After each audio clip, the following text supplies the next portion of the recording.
Espíritu Santo, gracias por estar con nosotros,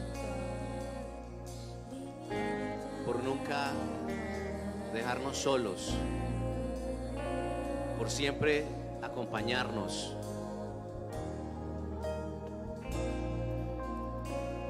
Tú dijiste, Jesús, que Él estaría todos los días con nosotros, enseñándonos todas las cosas.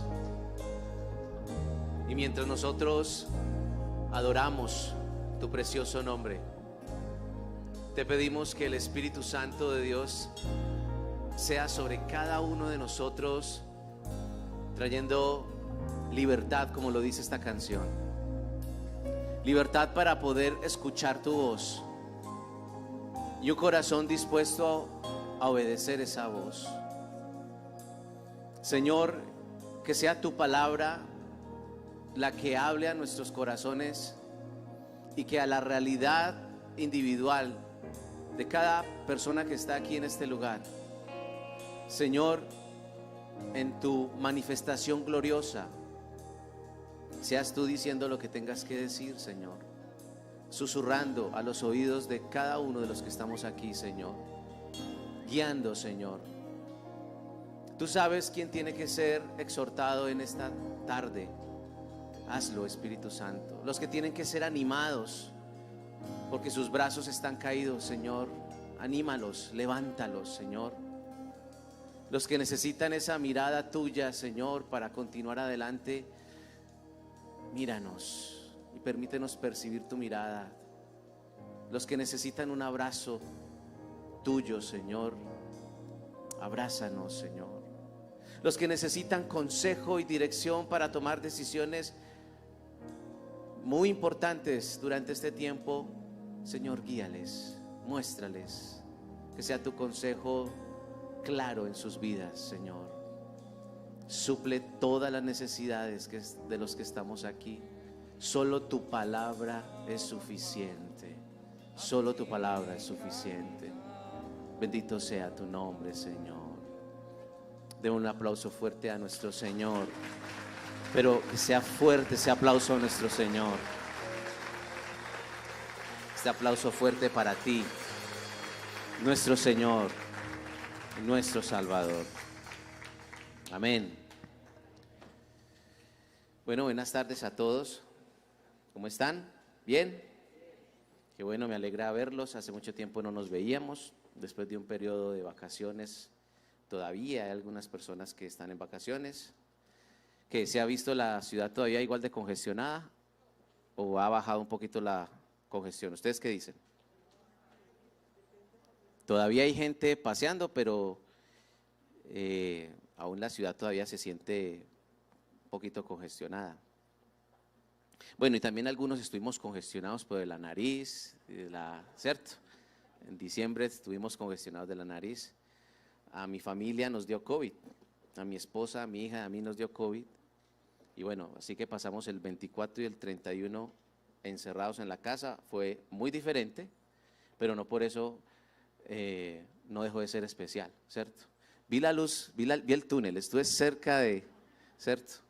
Bueno, pasé 3 días realmente muy mal, 3 días. Y en uno de esos días, en una noche sí me sentí tan mal que recordé una oración que le había dicho el Señor. Hace algunos años le dije, Señor, voy a hacer una oración de esas que uno hace y que seguramente uno va a recordar en algún momento de su vida. Pero yo le hice una oración a Dios donde le dije, Señor, cuando tú quieras y como tú quieras, puedes llevarme a tu presencia. Y esa oración me liberó de la ansiedad, de tanta ansiedad que uno maneja por todas las cosas que uno está manejando. Y le da a uno la oportunidad que sea Dios el que interprete los tiempos de uno, ¿cierto? Porque pues hay personas que de alguna manera, pues entre comillas, dependen de tu vida, pero realmente la realidad es que todos dependemos de Dios. Así que ese día recordé esa oración y dije, ¿será que este es el momento, Señor? Bueno, Señor, no sé, pero yo creo que tú puedes sanar. Y gracias a Dios pasamos ese tercer o cuarto día, ya el quinto día estaba mucho mejor, gracias a Dios. Y mi hija atendió el COVID en una noche, ¿cierto? Le dio 3 vueltas al virus. Y mi esposa ni siquiera tuvo tiempo de hablar con él porque no sintió absolutamente nada. Pero bueno, gracias a Dios ya estamos aquí todos comenzando el año. Ya han pasado 22 días del mes de enero y ya el año comenzó, y aunque algunos todavía siguen vacaciones, en la próxima semana creo que ya todo está normalizado, ya los colegios entraron esta semana, ¿cierto? La mayoría, algunos todavía entran la próxima semana, pero ya el año empezó con la subida del salario mínimo, con las cosas un poco más caras, ¿verdad? Las cosas están un poco más caras. Es un año lleno de desafíos, ¿sí? Es un año diferente, pero la conclusión a la cual llegaba durante este tiempo es que al final, cuando tú estás con Dios, todos los años son buenos. Cuando tú estás caminando con tu Señor, todos los años son buenos. O sea, ¿qué importa? O sea, lo que digan las noticias, que subieron los impuestos, que se va a montar este presidente, este otro candidato, que esto, que… Cuando tú estás con Dios, como dice la Escritura, se pueden venir las montañas y derretirse delante de nosotros. Él es nuestra roca y nuestro escudo, no hay que tener miedo. Él está con nosotros y Él cambia nuestras realidades internas, aunque haya un contexto oscuro, Él cambia todo, ¿sí? Él hace que todo sea posible, Él hace que haya provisión extraordinaria en medio de la pobreza. Dice que Él hace llenar los desiertos en ríos, pero que también convierte los ríos en desiertos. Él es el Dios todopoderoso. Así que va a ser un año desafiante de la mano de Dios, y lo más importante es que no solamente que Él está con nosotros, sino que también tú tienes el deseo de estar con Él, ¿o no? ¿Sí o no? ¿Sí? Bien, precisamente hay una historia que creo que es pertinente para eso y está en Segunda de Crónicas capítulo 33. Segunda de Crónicas capítulo 33. Vamos a buscarlo, por favor. En Segunda de Crónicas capítulo 33 vamos a encontrar la historia de un rey de uno de los reinos de lo que fue Israel en la historia antigua, de un hombre llamado Manasés, que fue rey de Judá. El primer libro de Crónicas, el segundo libro de Crónicas, primero y segundo libro de Reyes, precisamente habla acerca de las personas que gobernaron Israel. Y a mí me parece muy curioso que la Biblia se haya tomado, digamos, el tiempo de hablar acerca de quienes les gobernaba. Pero ese libro muestra siempre una tendencia en su narrativa. Siempre cuando habla de un rey, generalmente la expresión más común que uno encuentra en esos libros dice por ejemplo cosas como: y este rey hizo lo bueno ante los ojos del Señor, y en otras partes dice: y este rey hizo lo malo ante los ojos de Jehová, ¿cierto? Ante los ojos del Señor. O sea, siempre el libro trata de hablar como de la calidad espiritual de quienes gobernaban, y lo más tremendo es que de acuerdo a esa calidad espiritual, la Biblia dice que la nación estaba bien, ¿cierto? Si el hombre estaba bien con Dios, pero si el hombre, su vida espiritual era pobre, se apartaba de Dios, eso como que inmediatamente era como contagioso con la nación. Las cosas empezaban mal, habían opresiones, había pobreza, había esclavitud, pero cuando estaban bien había abundancia, había libertad, la gente, había trabajo. O sea, básicamente la Biblia habla que aún los que gobiernan pues tienen una tremenda responsabilidad, y sobre todo la responsabilidad delante de Dios. Bueno, Manasés fue uno de esos reyes, de los tantos reyes que pasaron por aquel reino. Dice la historia que Manasés fue hijo de Ezequías. ¿Recuerdan a Ezequías? ¿Sí recuerdan de quién estoy hablando? Ezequías fue, a ver si los contextualizo un poco, Ezequías fue aquel rey del cual Dios le dijo que iba a morir. Tenía al parecer una dolencia que lo iba a llevar a la muerte, pero este rey, hablo de Ezequías, le pidió a Dios que le diera otra oportunidad, y Dios le dio otra oportunidad, le dio 15 años más de vida, y este rey, Ezequías, le pide una señal a Dios de que realmente pues le va a dar ese tiempo, de esos años de vida, y y dice que la señal que Dios le dio fue retroceder el tiempo 40 minutos, o sea, retroceder 10 grados. Eso es una cosa increíble, o sea, de verdad que cuando uno escucha eso, pues la verdad uno como que se queda sin palabras. ¿Dios es capaz de retroceder el tiempo? Pues si es Dios, sí, hay que creerlo. Yo la verdad no sé cómo funciona eso, no sé cuál es el truco de Dios, pero cuando la Biblia dice que Él es el Todopoderoso, quiere decir que mientras nosotros estamos aquí, Dios puede adelantar el tiempo 10 años mientras nosotros estamos en esta realidad. Y también puede atrasarnos 10 años, si para Él no hay nada imposible. Si Dios dice que dentro de una cajilla de fósforos cabe el mar, pues nosotros no podemos objetar eso, porque es Dios. Pero si lo dices tú o te lo digo yo, pues me pueden tirar tomates o yo te puedo tirar tomates, ¿verdad? Porque eso es ilógico. Pero si Dios lo dice, pues entonces tiene sentido, porque por eso es Dios. Porque Dios es una mente ilimitada, infinita. Él no está limitado ni por el espacio, ni por el tiempo, ni la matemática, ni la física. No, Él genera los límites a las ciencias y Él está por encima de todo. Así que todo lo que Dios diga y todo lo que Dios quiera hacer es posible, porque para eso es Dios. Pues bien, este hombre, Ezequías, tiene la oportunidad de vivir 15 años más. Fue un buen rey. Ezequías fue, digamos, un buen rey. Por ahí al final de su vida se descachó, se pegó un descache, y tiene que ver con que después de que Dios le concedió 15 años más de vida, el hombre prosperó de una manera tremenda. Y incluso dentro de esos 15 años él tuvo a Manasés, o sea que lo tuvo digamos en su vejez. Y después Ezequías como que se le llena la cabeza y empieza a mostrarles a la gente todo su reino, su poder. Y los babilonios se enteran de toda la grandeza y la riqueza de Ezequías, y entonces dice, pues este man es robable, entonces ¿por qué no nos le metemos al chucho y le robamos? Y se genera se empieza a generar una conspiración para poder invadirlos. Y Dios habla con Ezequías y le dice, mira, ¿por qué sos tan visajoso? O sea, más o menos fue como le dice el Señor así, eres demasiado visajoso, ya tienes todo ese billete y todo eso te lo he dado yo, pero ¿por qué tanta laraca? Eso no es tu poder, eso te lo he dado yo.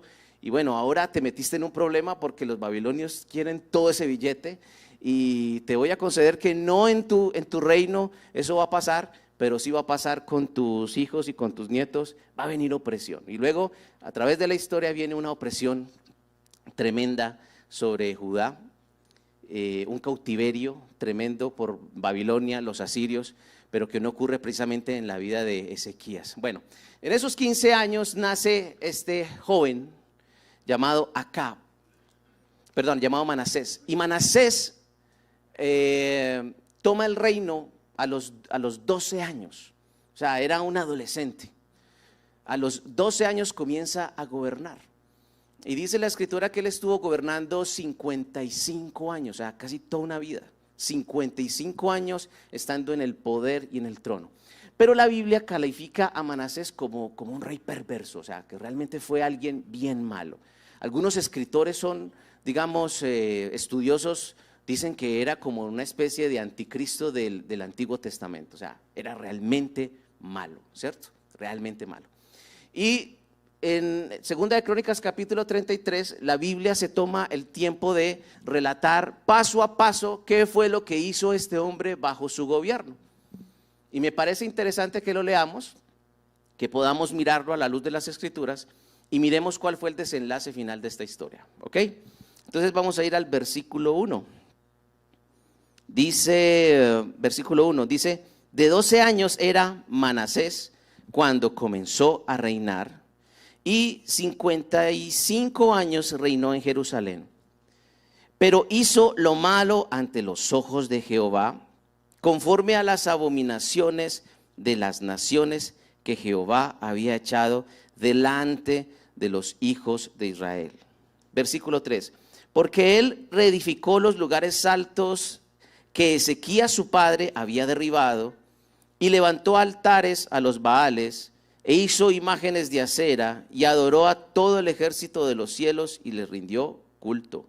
Versículo 4 y 5, ¿me están siguiendo?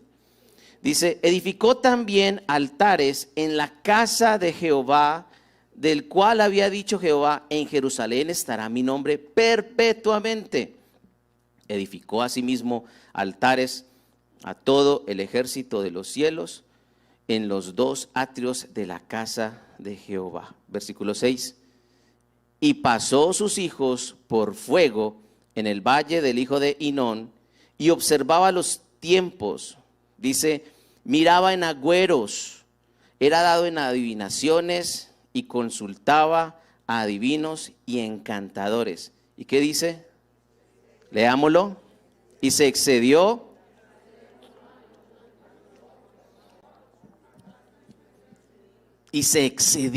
en hacer lo malo ante los ojos de Dios. Hasta que el Señor, ¿qué? El Señor se puso serio, ¿cierto? El Señor se puso serio. Dios se pone serio a veces, se pone serio. A mí me encanta esa forma como uno puede ver el Antiguo y el Nuevo Testamento. Ves a Dios en el Antiguo Testamento como un león, pero en el Nuevo Testamento parece como un cordero, ¿verdad? Es una imagen de amor, pero también de justicia, de firmeza. Me encanta como Pablo dice, cuando habla acerca de Dios, dice, muchachos, nadie puede burlarse de Dios. Nadie puede burlarse de Dios. O sea, jugar con Dios es un asunto peligroso. Es peligroso. Pero es bueno. Pero es bueno. Inclusive el mismo Pablo dice, horrenda cosa es caer en manos del Dios vivo. Horrenda cosa es caer en manos del Dios vivo.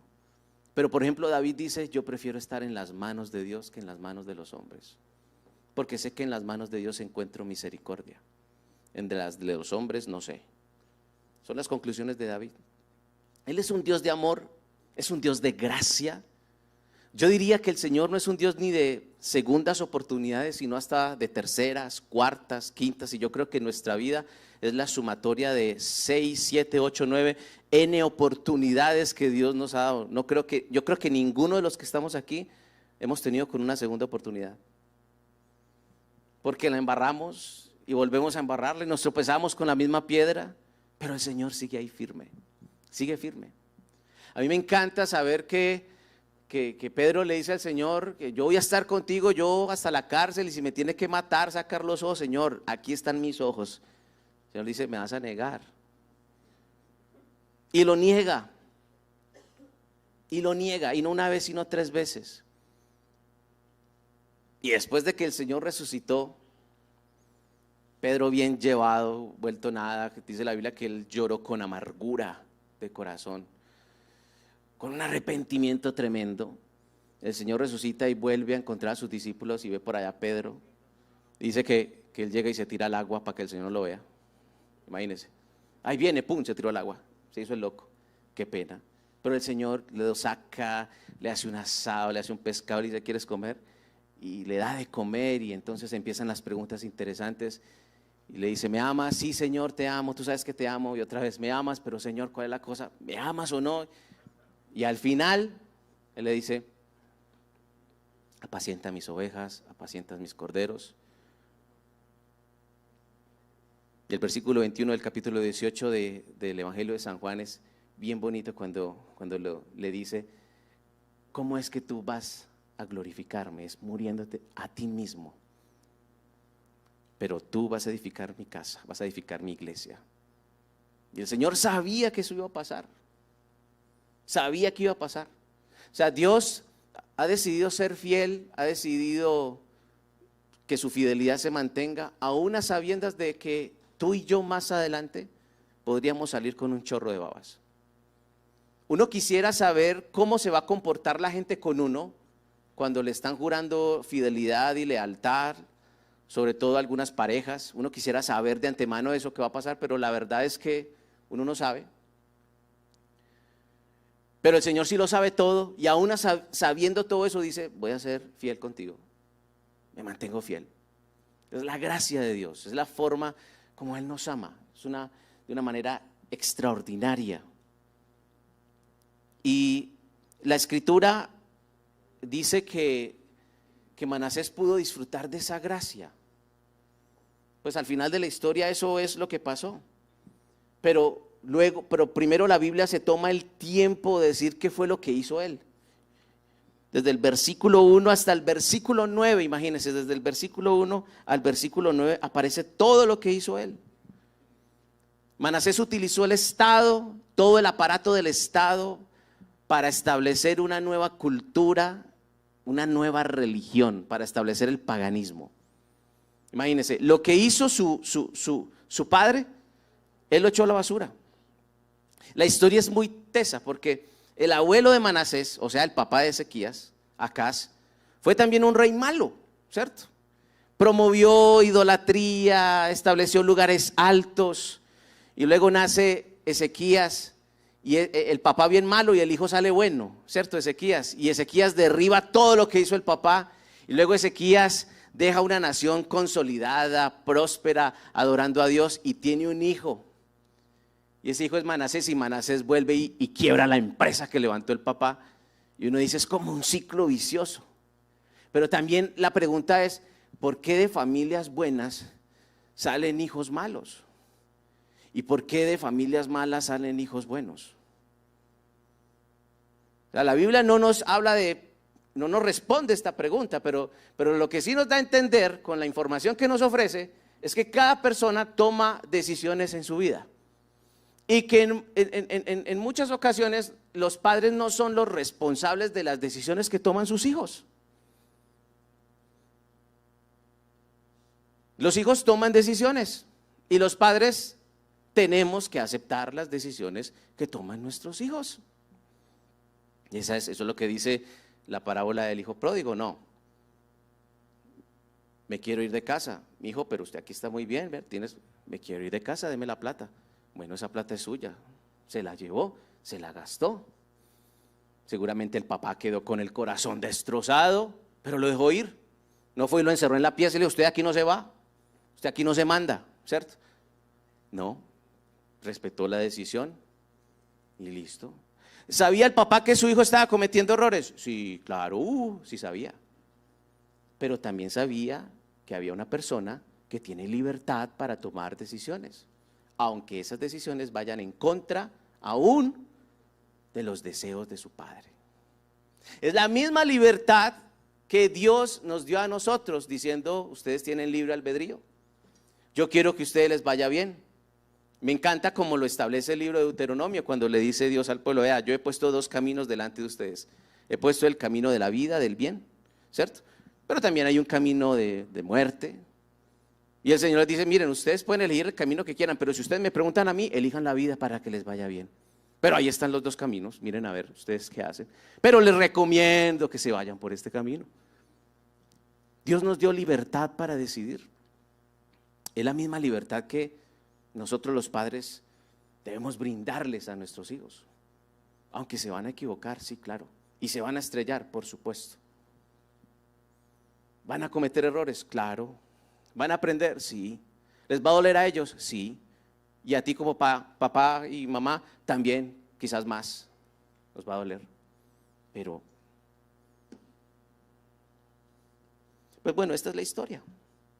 Manasés venía de un buen padre, fue un padre piadoso, un hombre que amaba a Dios, un hombre que destruyó todos los baales y los altares y los ritos paganos y volvió la adoración al pueblo a Dios y lo hizo bien.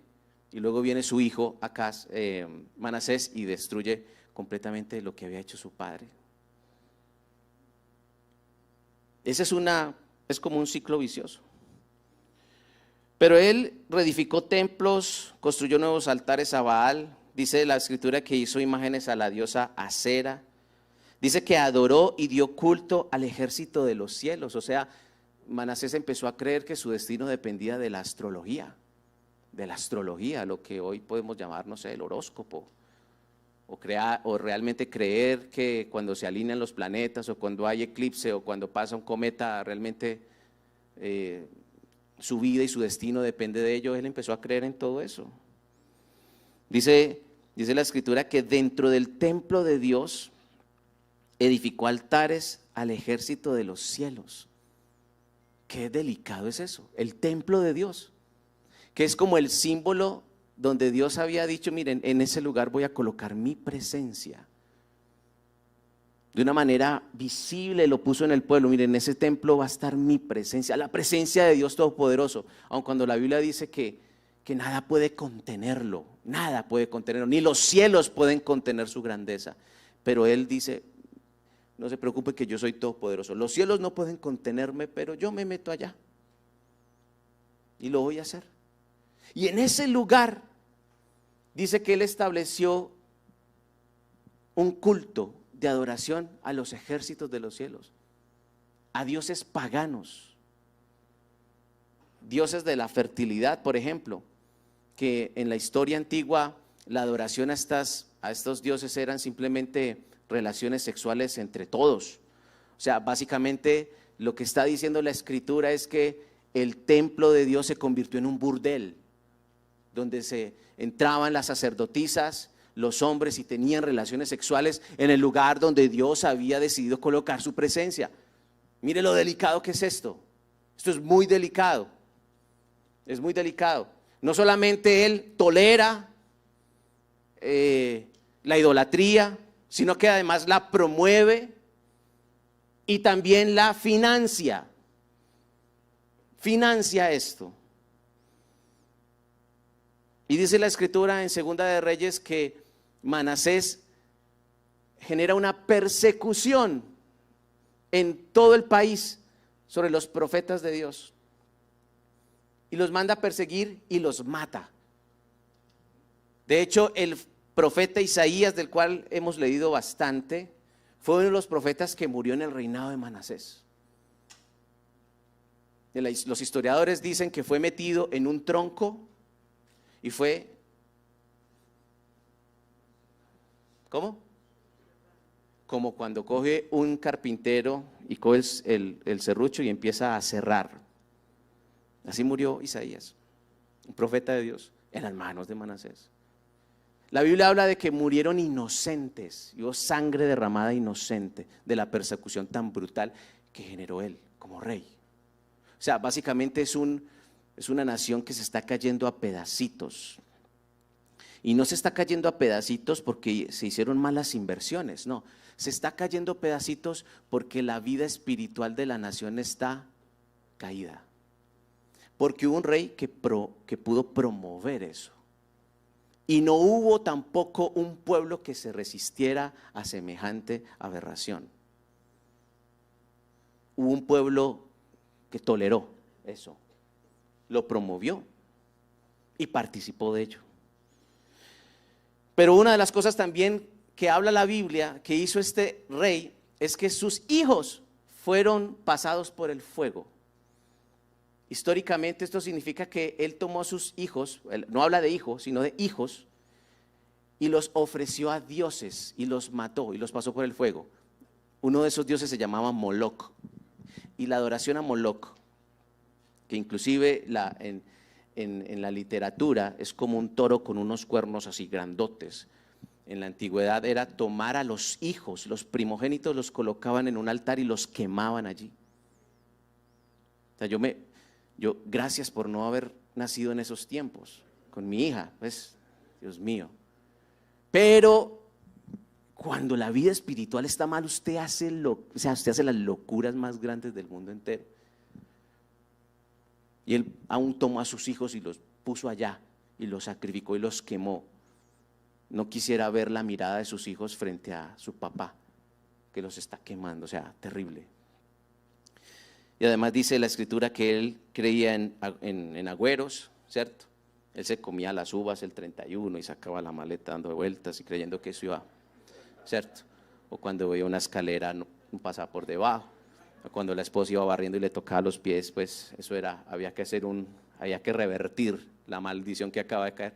Él creía en todas esas bobadas. Dice, la Biblia dice, mira, el versículo 6 dice, miraba en agüeros, dice, y era dado en adivinación. O sea, dice la Escritura que él prácticamente participó de actividades de ocultismo. Eso en plata blanca es como hacer al diablo el mentor nuestro. O sea, que el diablo se convierta en tu mentor, en tu pastor. Y con razón pasó lo que pasó.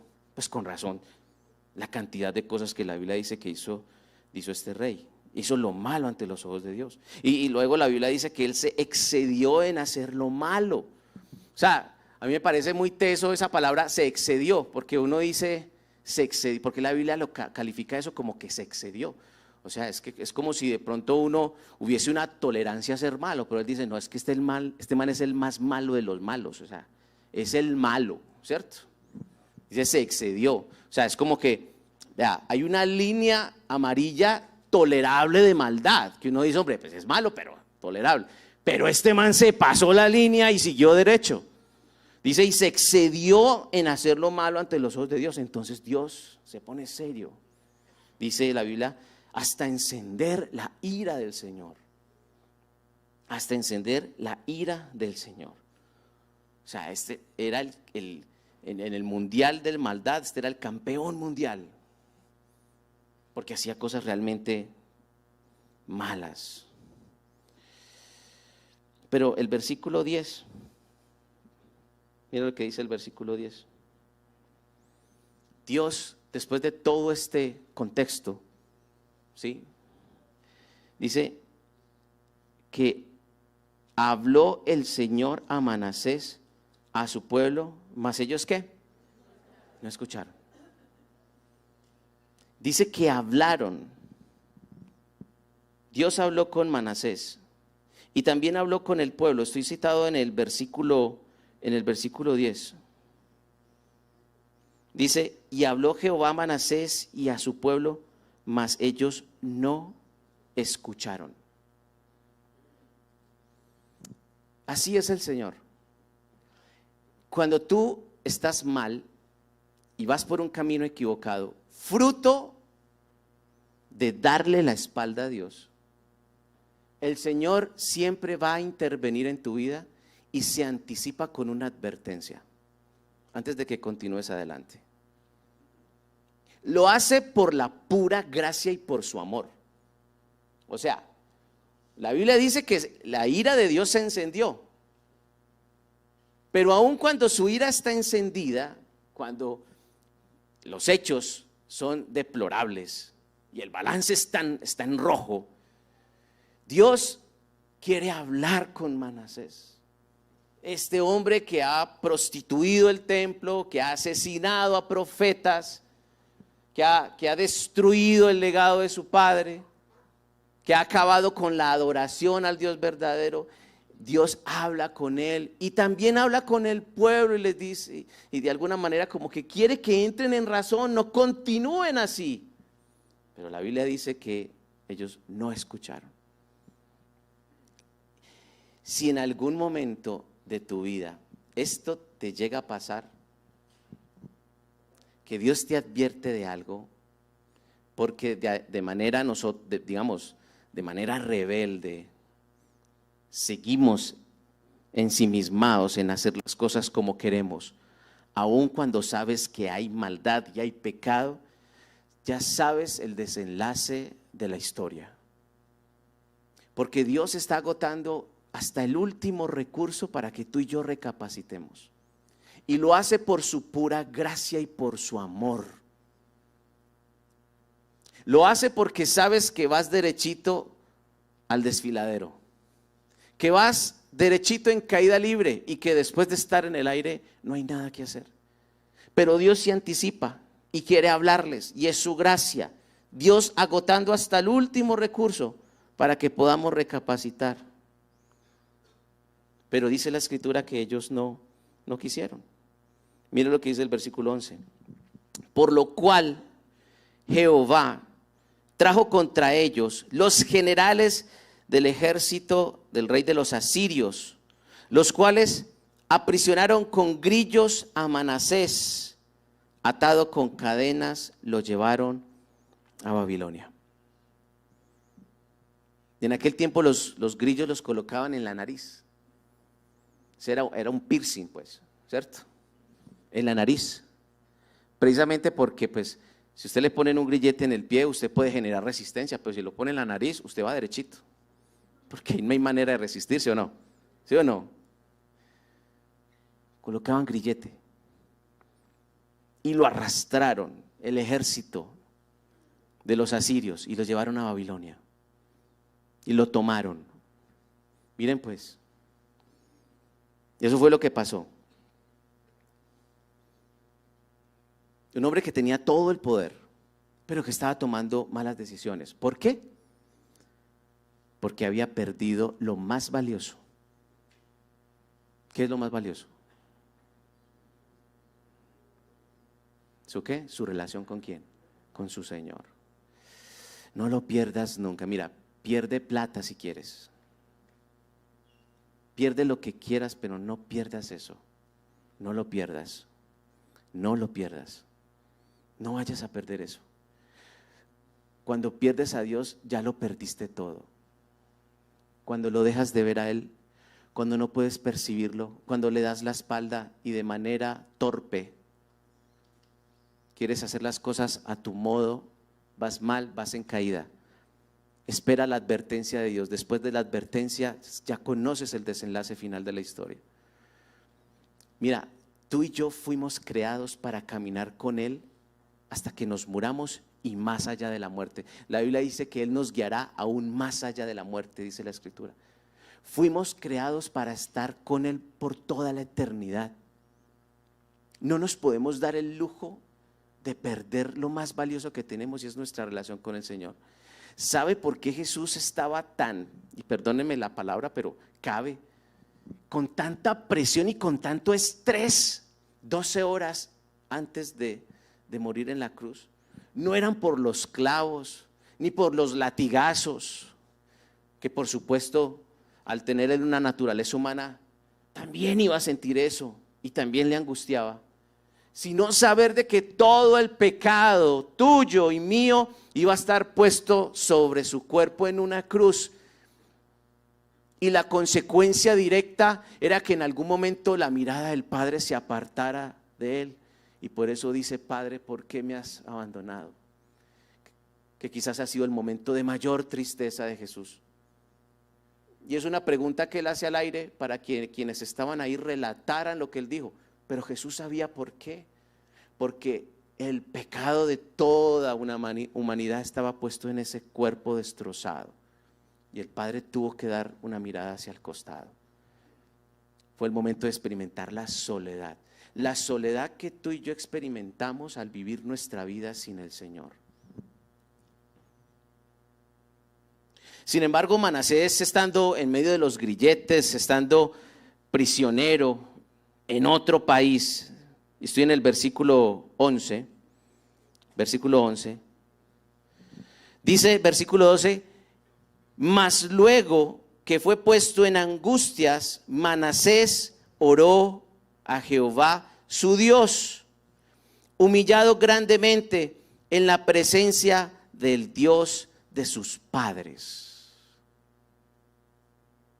O sea, estando en medio de ser prisionero en la cárcel, con un grillete en la nariz, estando allí en ese momento de angustia, porque la Biblia dice que estaba en medio de angustias, pero la Biblia dice que fue puesto en angustia. Fue puesto en angustia. Fue Dios diciendo: listo, en angustia. Porque cuando todo va bien no haces caso. Cuando todo va bien, como que te desenfocas. Pues el resultado general de tus decisiones te llevarán a la angustia. Y en la angustia, como le pasó a Manasés, él fue humillado. Pero en la angustia es cuando sale una verdadera oración. Una verdadera oración. Y dice la Escritura que él oró a Dios, humillado grandemente.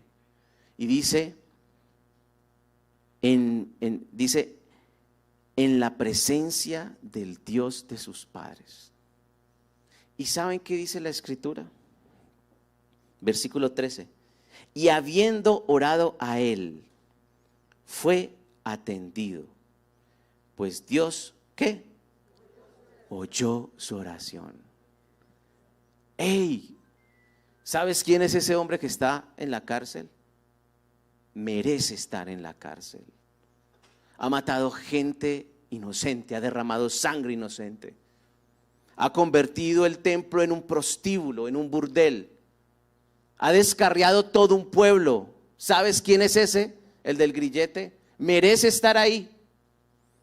Pero ese hombre que está ahí ora en medio de la angustia, experimentando la humillación más grande, siendo el rey ahora es un reo, un prisionero, quizás alguien que está más cerca de la muerte. Y es allí cuando hace una oración, quizás tímida, quizás sin saber cómo hacerlo, quizás con vergüenza, con miedo, con pena, pero lo hace. Pero esa oración tocó el corazón de Dios. Dice la Biblia que Dios lo atendió.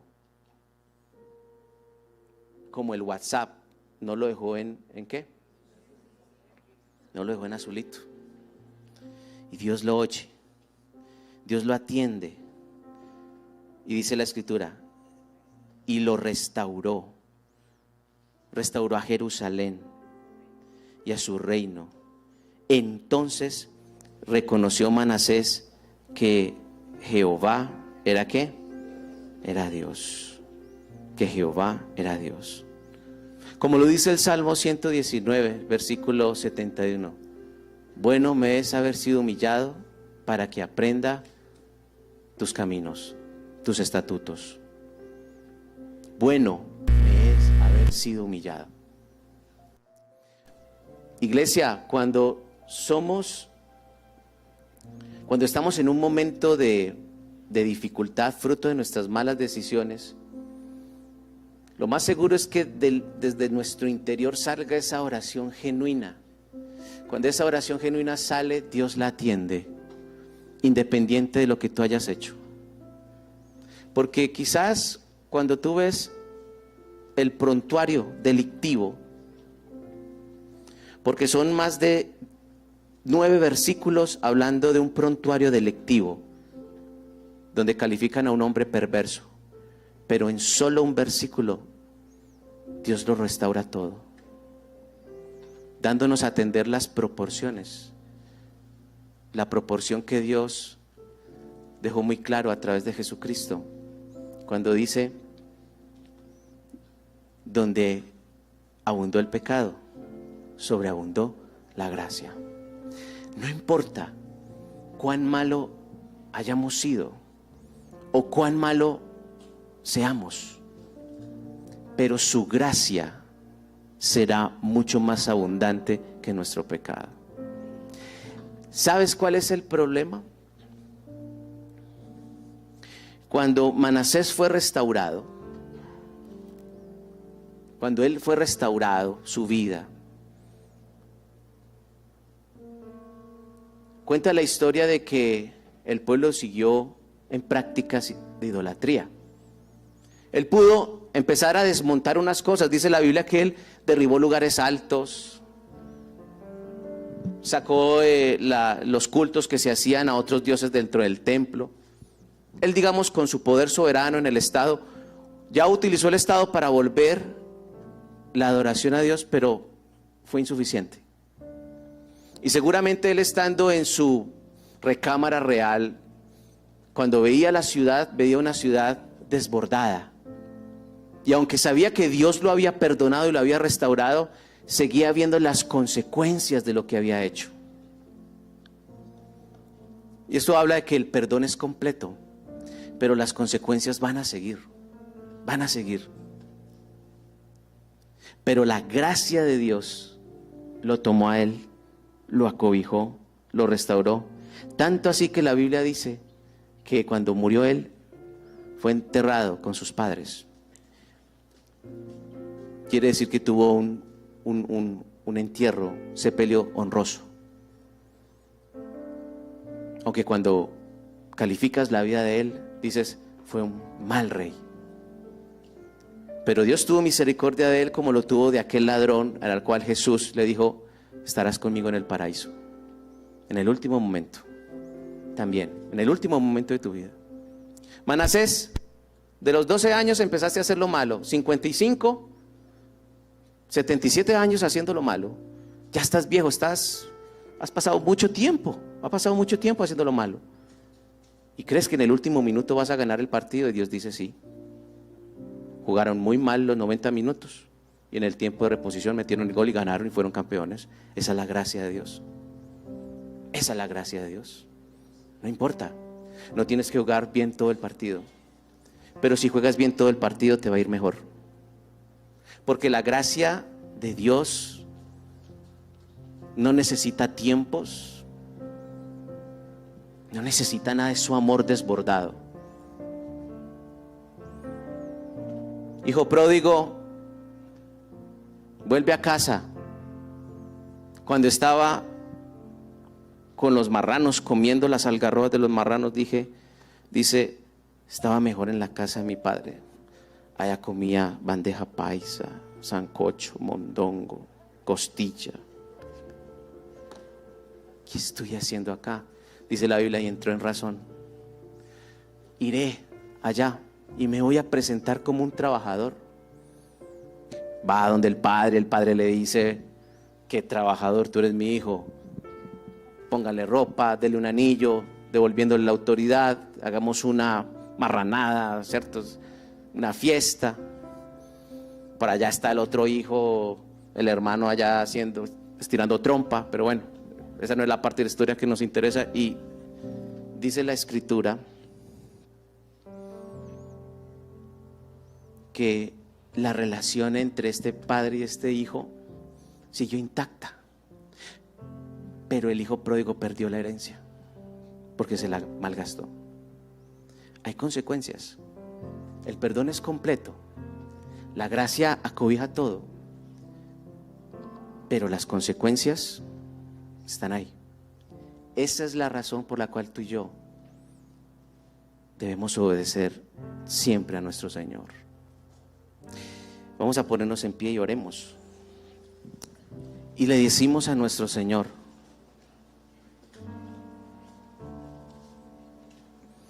en este momento, Jesús, conoces nuestra realidad desde la A hasta la Z. Tú lo sabes todo, Señor. Pero lo más importante en nuestra vida eres tú. Porque tú no eres parte de nuestra vida. Tú eres el todo de nuestra vida. Porque tú le das sentido y significado a todas las cosas. ¿Qué es la prosperidad sin ti? Son azotes a nuestras espaldas, Señor. ¿Qué es la vida sin ti, Señor? Si tú eres la vida.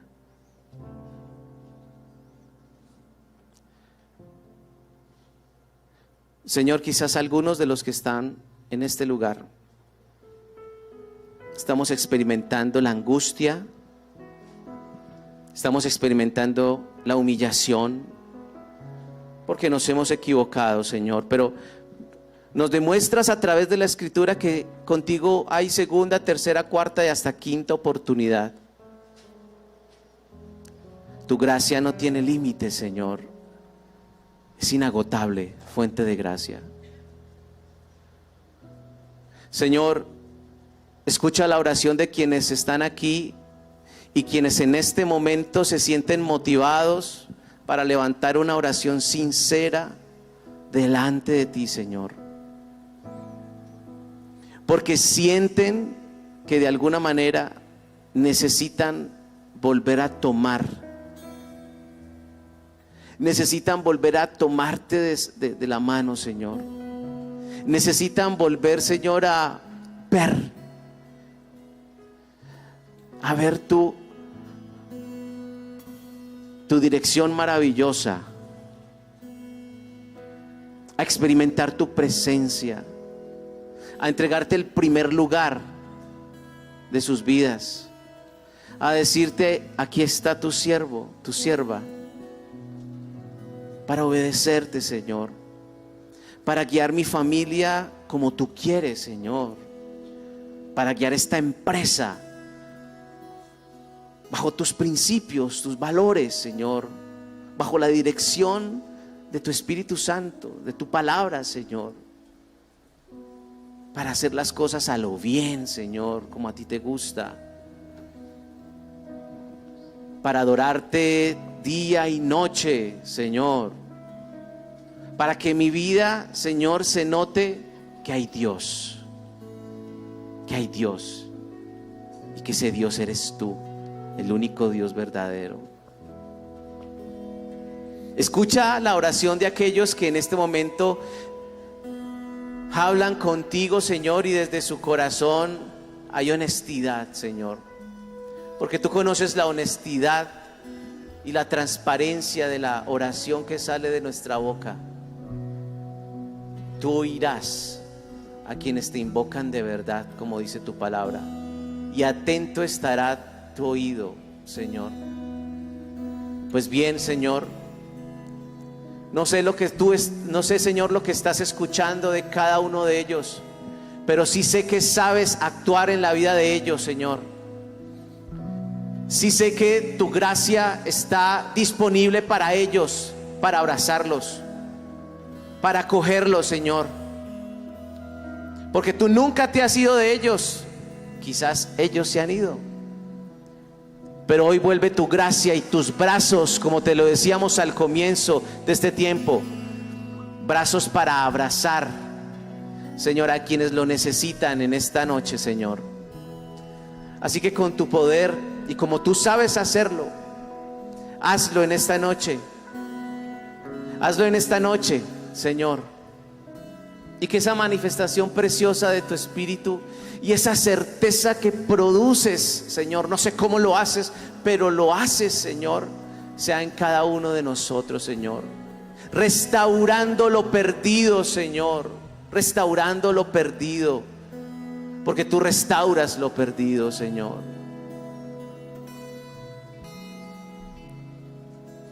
Lo hiciste con Manasés. Con razón dice tu palabra: instruye al niño en los caminos del Señor, y aun cuando fuere viejo no se apartará del camino de verdad. Porque aunque él se apartó, volvió a ti, siendo viejo, sí, pero volvió. Porque nunca serán en vano las palabras de un padre sobre sus hijos. Nunca serán en vano tus palabras sobre nosotros, Señor. Gracias por lo que estás haciendo en este momento, por convencernos, Señor, por exhortarnos, por animarnos, Señor. Es tu gracia la que se derrama en este momento sobre nosotros a través de tu Espíritu Santo, Señor. Bendito seas, Jesús. Maravilloso nuestro Rey.